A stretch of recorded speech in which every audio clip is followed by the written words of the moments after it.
আশীৰ্বাদ কৰিব দিব জনমে গলমে যে তেওঁকেই স্বামীৰূপে পাব মহাৰাজ এইফালে আহিব ধৰিছে মই তোমাৰ মনৰ সংকল্প মহাৰাজক জনাম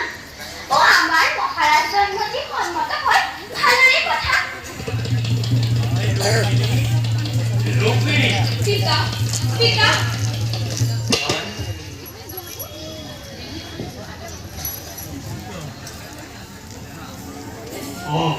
দেবৰ্ষী প্ৰাণ গ্ৰহণ কৰো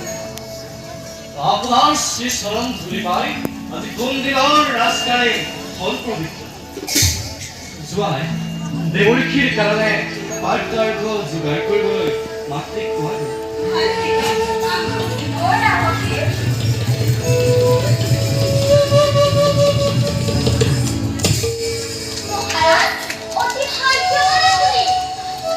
ভাগ্যৱান